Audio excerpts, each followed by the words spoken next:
Robert de Baudricourt, the governor of Vaucouleurs, dispatches a letter to the Dauphin, Charles VII.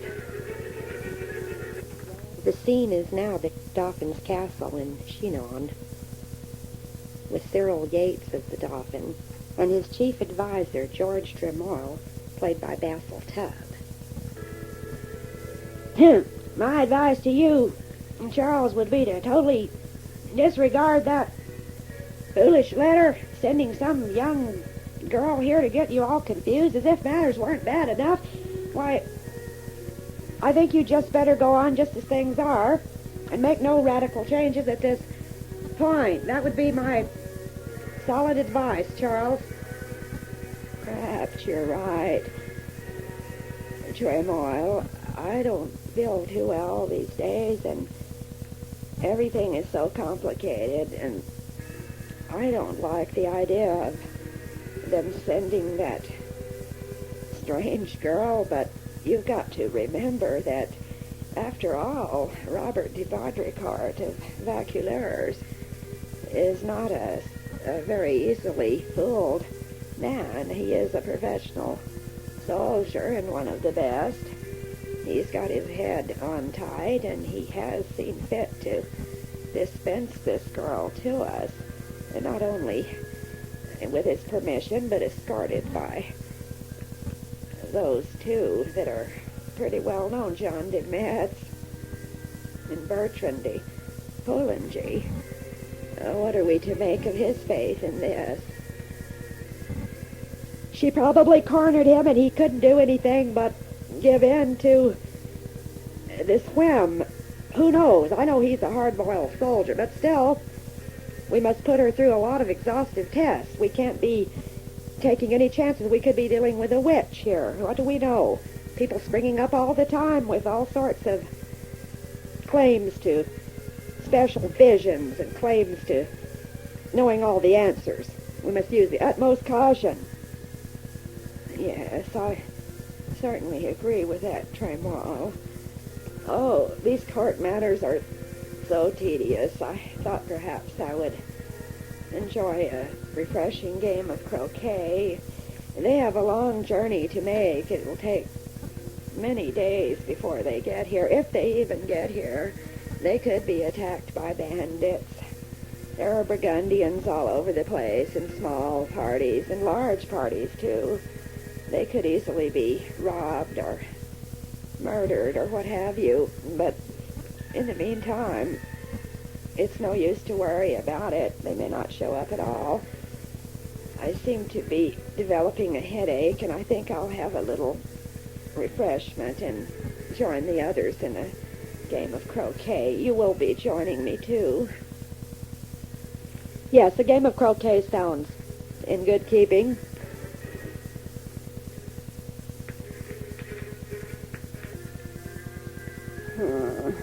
I really don't like all of this upsetting things coming here. I have enough to worry about. Why, I don't even really know who my father was. I'll never get over how my mother practically, publicly announced I was a bastard. At least she half revealed it. I don't know why she did that to me. I've had a difficult childhood. I'm a person with complex nature. I don't like to be upset, and I don't like crowds, and I wish everyone would leave me alone.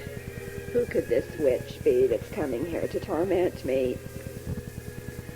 If I could only be sure I wasn't illegitimate. Everyone believes I am. Why shouldn't they? My mother believed it, and she's in a position to know. Oh, it's all so wearisome. No wonder I feel weak. It's not safe for a king these days, or even a Dauphin like myself. Someone might assassinate me. There's so few you can trust.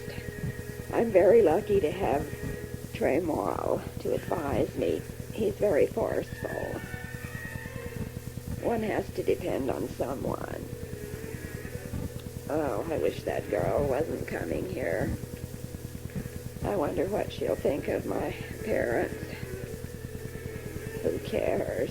I can't help it if I'm not need. Everyone laughs at me and insults me. I guess it's good to have someone believe in you. I just hope she's not too pushy about all this. Hey, Joan, you ride well. Thank you. I'll always remember that you, Palingi, and you, Demetz, were the first to believe in my mission. We'll crown King Charles as he should be.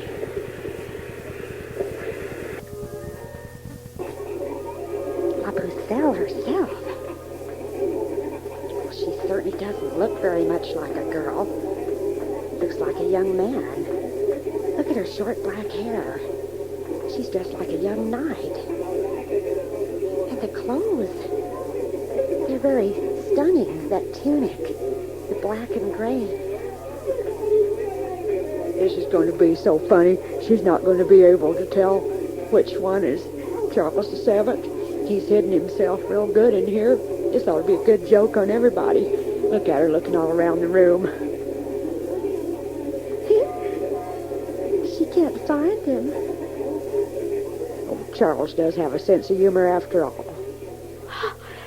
Look, she has found him. She's kneeling before him. What is this all about? Gentle Dauphin, I am Joan the maid, La Pucelle. I've come to restore your kingdom to you with God's help.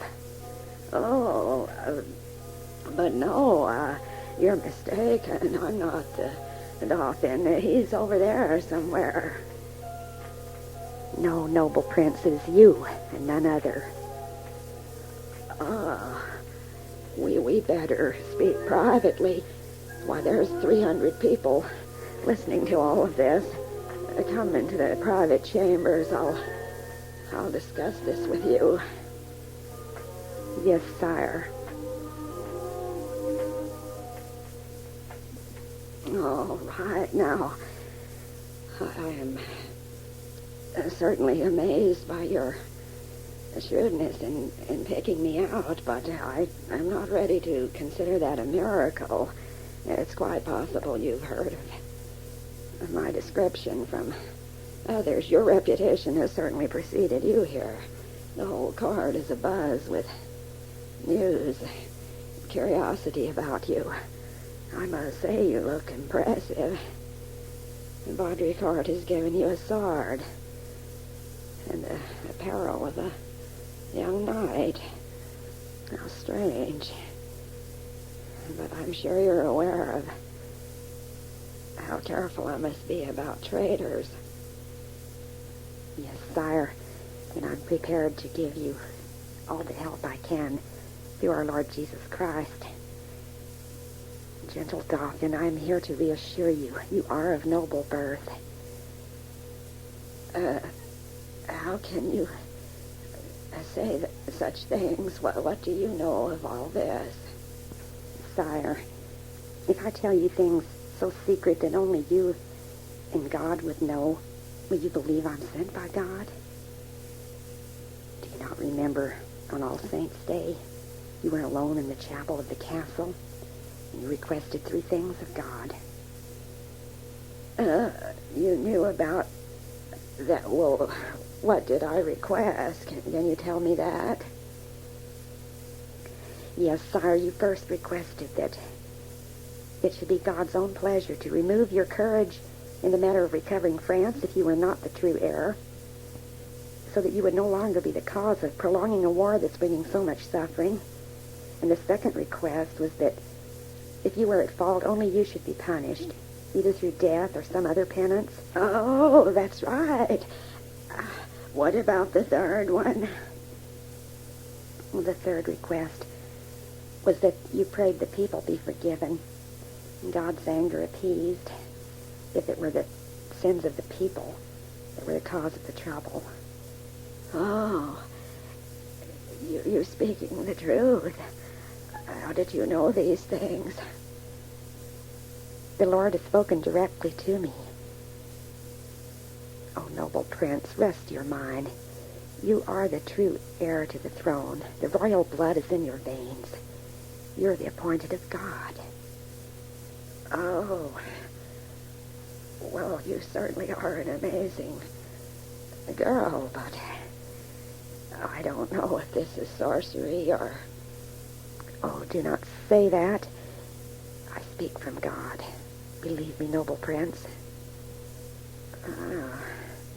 It is dangerous to talk of things like this. You know that. Things either come from God or the devil. There are those that say you've come from the devil. There are those that call you the limb of the fiend. Yes, sire, I'm aware of that.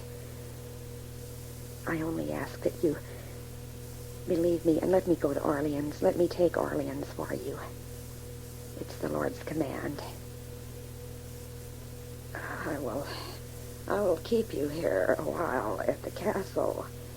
You will have every comfort. I'll assign a special page to you.